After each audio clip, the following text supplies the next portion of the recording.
अब हम पढ़ेंगे ASEAN, association of south east Asian Nations. ASEAN, it's not Asian, it's ASEAN. Alright. Reasons for establishment of ASEAN. पहले reasons क्या थे कि आसियान को इस्टेब्लिश करा गया. ठीक है. Before and during world war two south east Asian regions जो थे वो economic consequences and political consequences face कर रहे थे क्योंकि वो बार बार कॉलोनियलाइज्ड हो जाते थे, या यूरोपियन कॉलोनियलिज्म या जापानीज कॉलोनियलिज्म. इस वजह से बहुत ज़्यादा political and economic consequences face करने पड़े उन लोगों को. ठीक है. After the war they faced problems of nation building, poverty, economic backwardness and pressure to align with a great power during cold war.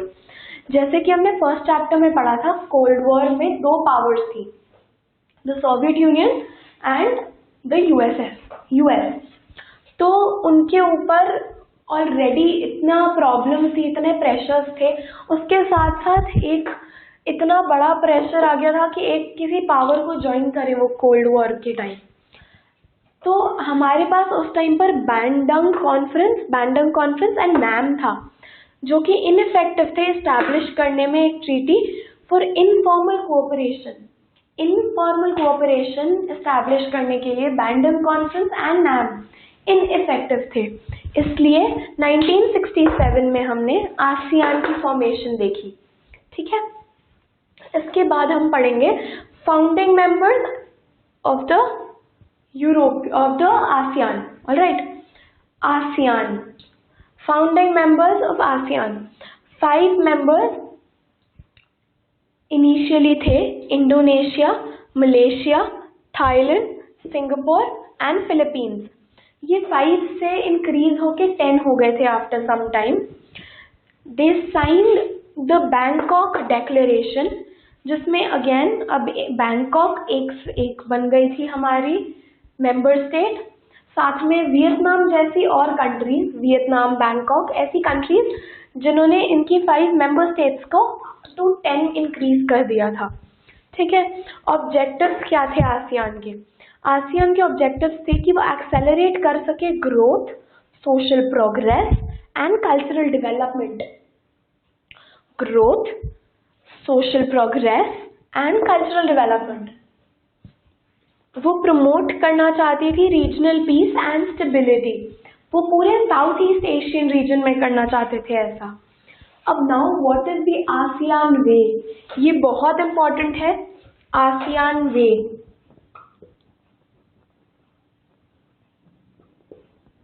ठीक है, ये बहुत इंपॉर्टेंट क्वेश्चन आता है, 5 मार्कर आता है ये क्वेश्चन.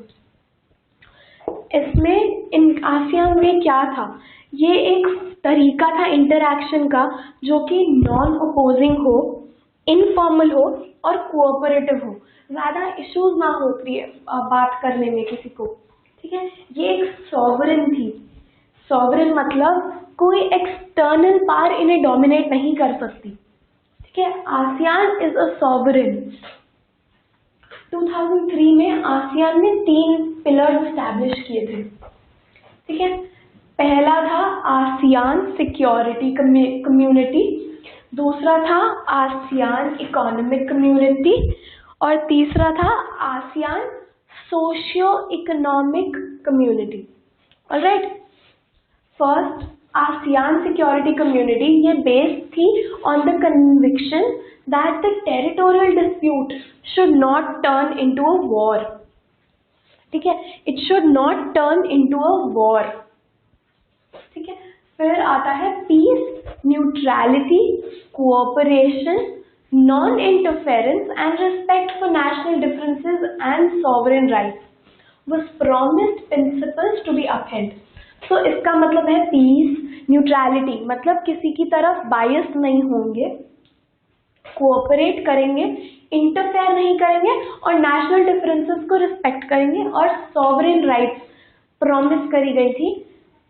ये कुछ प्रिंसिपल्स थे जो आसियान सिक्योरिटी कमेटी ने डिसाइड करे थे. आसियान रीजनल फोरम 1944 में कैरी आउट हुआ था, जिसके under coordination of security and foreign policy थी। Coordination of foreign security policy, ठीक है।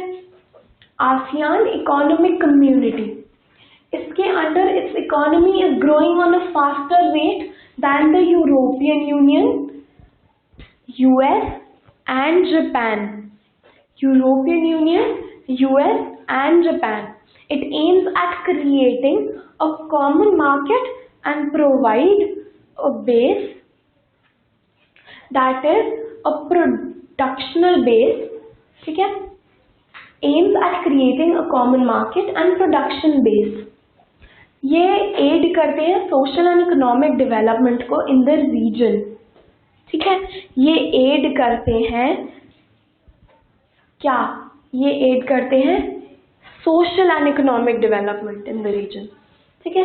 ये इम्प्रूव करते हैं existing ASEAN dispute settlement mechanism to resolve economic dispute. ये चाहती है, ये इकोनॉमिक कम्युनिटी आसियान की, इनका एम है कि ये इम्प्रूव कर सके, जो डिस्प्यूट सेटलमेंट मैकेनिज्म है उसको बेटर कर सके, उसको काफ़ी अच्छा कर सके, उनके जो कॉन्स हैं उन्हें प्रोज एंड कॉन्स जैसे बोलते हैं, उनकी जो प्रॉब्लम्स हैं उन्हें ठीक कर सके, ठीक है। ये फ्री ट्रेड एरियाज क्रिएट करते हैं for labour investment and services, for labour investment and services, ठीक है। Current trading and investment partners हैं growing Asian economies like India, China, make it attractive. Current trading and investment partners with growing Asian economies like India and China make it very attractive. काफी ज्यादा attractive हो गई है ये अब, ठीक है। अब आता है हमारा third ASEAN community, that is the ASEAN socio cultural community, ठीक है। द सोशियो कल्चरल कम्युनिटी, इसके अंदर रिसेंट ईयर्स में इंडिया के साथ फॉरेन ट्रेड अग्रीमेंट साइन किए हैं आसियान कंट्रीज ने, 2 कंट्रीज के साथ, Singapore and Thailand. In recent years India signed free trade agreements with 2 ASEAN member countries, Singapore and Thailand.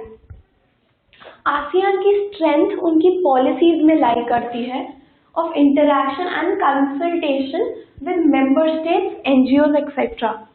ठीक है? It's the only regional association in Asia that provides a political forum where Asian countries and major powers can discuss political and security concerns. ये एक अकेली इकलौती ऐसी organisation है पूरे Asia में जो प्रोवाइड करती है एक पॉलिटिकल फोरम जहां सारी एशियन कंट्रीज एक साथ आकर अपनी प्रॉब्लम्स शेयर कर सकती हैं, अपनी प्रॉब्लम्स पॉलिटिकल बेसिस पे और सिक्योरिटी कंसर्न्स के ऊपर बात कर सकती हैं।